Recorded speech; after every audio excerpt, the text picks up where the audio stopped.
All right, so we're going to move on into a workshop in which Nathan Ross Freeman, the artistic director, will unveil his Writing Through the Senses curriculum. This is the curriculum that he used. He has used this curriculum with hundreds of kids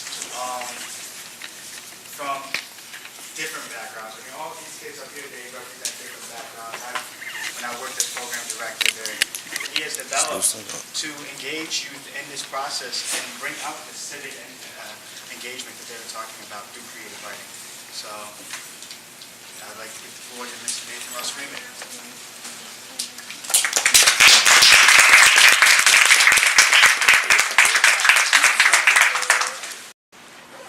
When we started this organization, what we wanted to do was we wanted to contemplate what the challenges in education are.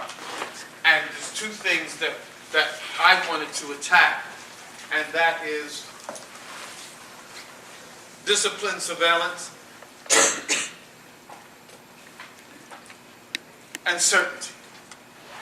And that's why we transcend, when we talk about, we give preference to bringing in a team who lacks one essential support system. The reason why we changed that up is because now, in this particular generation, they all lack one essential support system, and some of them for good reason. Some of the good reasons may be the split of the family, not necessarily because family values are going, but it's basically because of women's rights.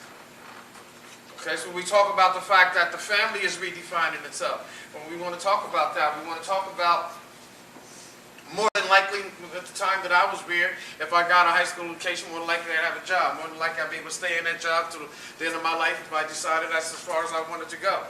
More than likely, if my parents, regardless of how unhappy they were, if they were married, they would want to stay together. What these youth have is a contemplation that I can't even fathom, that love kills.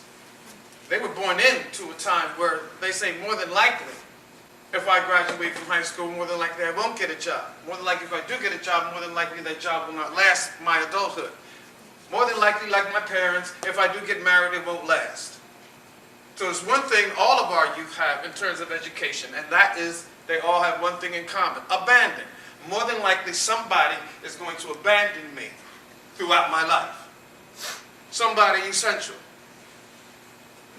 Now, again, I come from a generation that cannot fathom that. Intellectually, I can understand that. But personally, I can't appreciate it. So when we look in their eyes and don't understand why they're all talking at the same time, is that their concept of a future is entirely different from mine. Plus, discipline surveillance. Discipline surveillance simply means that from the time that I got up to the time that somebody put me to bed, someone was in charge of my development. I only had 3 channels, and even television put you to bed because they had that sign off at 11 o'clock, and it was a real creepy thing. It was depressing as heck. But all of a sudden the thing just went, pshh. It's like, go to bed. And that was wonderful because that means when I was able to play hard because I knew I only had a certain amount of time. When my father said, do your shoes, you do your shoes. Why? Because what else was there to do but get a beating or go to bed? Eat your vegetables or go to bed. You know, so the bottom line, when I got up, there was Miss Herman across the street. If my mother wasn't home, that she would let me know that child was out there on the bus stop kind of early today. Everything okay? So basically, it was the discipline surveillance. Someone that was there to make sure that between 3:30 when the bell rang and the time that I went to bed, that I learned what I got that day. So I had a complete exercise in learning, receiving information, assimilation. And then assimilation, discussion, because I went to a school where they filled up the board with homework.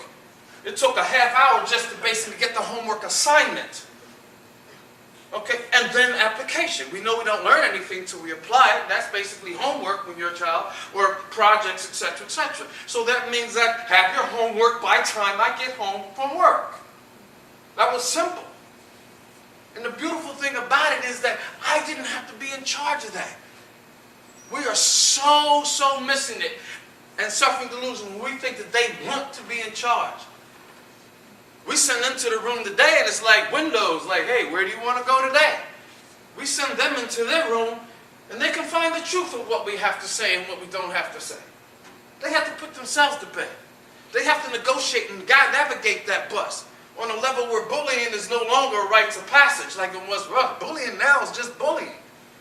I didn't know I was bullied until I started seeing bullying today. So that's basically what this is. We basically operate this out with the presumption that more than likely, whatever you learn today with us, you're going to have to be in charge of assimilating and applying. More than likely, whatever assignments we give you, we're going to probably have to complete here, where even retention is a part of your being with us. More than likely, it's probably better that I give you a goal in addition to a grade so that you will have ownership. As soon as I give you ownership, then I'm no longer talking to just a teenager. I'm talking to a grandparent, because the hope trust starts being built here. Somewhere there's an abyss, and whatever those stories that they used to tell us, and we always throw them up in your face that they used to tell us. Walking uphill both ways barefoot in the snow. So what happens is we have to create a situation where I say, you know what? You have to be the rites of passage. The story has to start now.